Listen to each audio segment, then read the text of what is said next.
Good afternoon. My topic is changes in biomechanical parameters of eye, corneal sensitivity, central corneal thickness and intraocular pressure in second and third trimester of pregnancy. So, moving to the aim of my study is to compare the values of corneal biomechanical parameters, that is central corneal thickness, corneal sensitivity and IOP during the second and third trimester of pregnancy with their respective values in the 6 weeks post-pregnancy.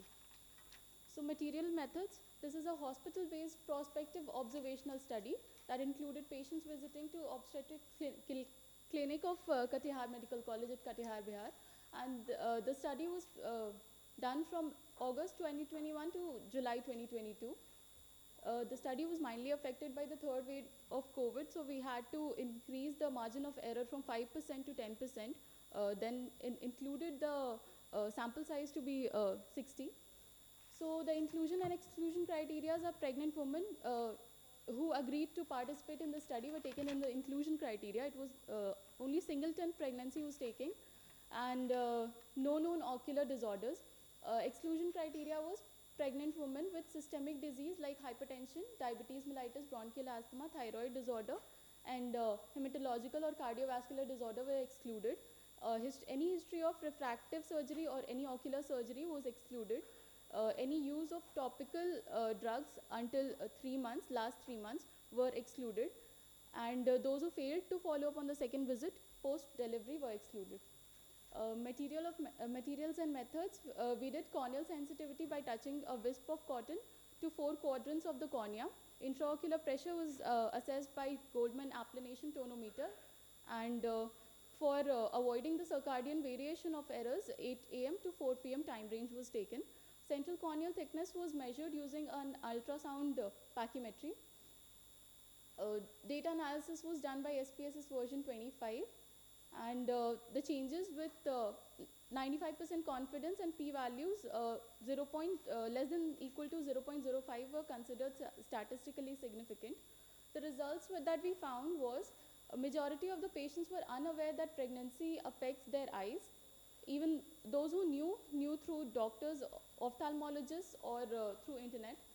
So cornea was least sensitive in both eyes in most pregnant women in the third trimester, that is 35 out of 48 females, that is 72.9% had lower sensitivity below normal, and that was compared to second trimester, that is 11 out of 18, that is 61.1% had below normal corneal sensitivity, and most sensitive at second visit, that was 6 weeks postpartum.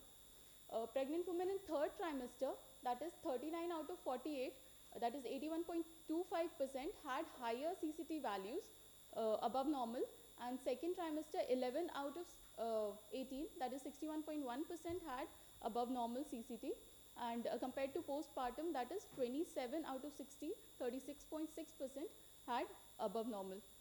So pregnant women in third trimester, that is 32 out of 48, 66.7% had IOP below normal, and 7 out of 18, that is 38.9% women in second trimester had IOP below normal, and postpartum values we saw that the IOP gradually increased. So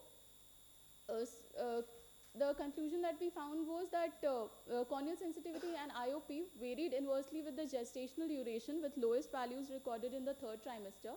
CCT varied directly with the gestational duration, with the highest value recorded in the third trimester.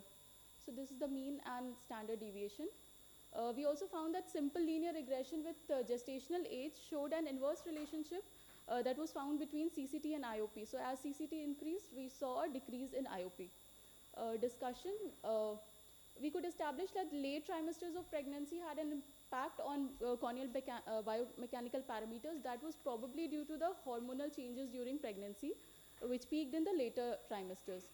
So this was supported by previous studies done by Mildot, and similarly reduced corneal sensitivity, it was caused probably due to fluid retention, which again increases the fluid retention is increasing the CCT. This was also done in the previous studies by Pilas, Pomikalska et al. So conclusion was that in India there is a dearth of knowledge about ocular changes in pregnant women, due to which if there is low corneal sensitivity, then they do not know that there is some even if there's some foreign body in their eye, there is no symptom. So also that reduction in IOP should be considered for an alteration in management if there is a glaucoma patients, even though we didn't take any glaucoma patients in this study. But according to the study, if we do a larger study, we can establish that the glaucoma management can be altered. Thank you.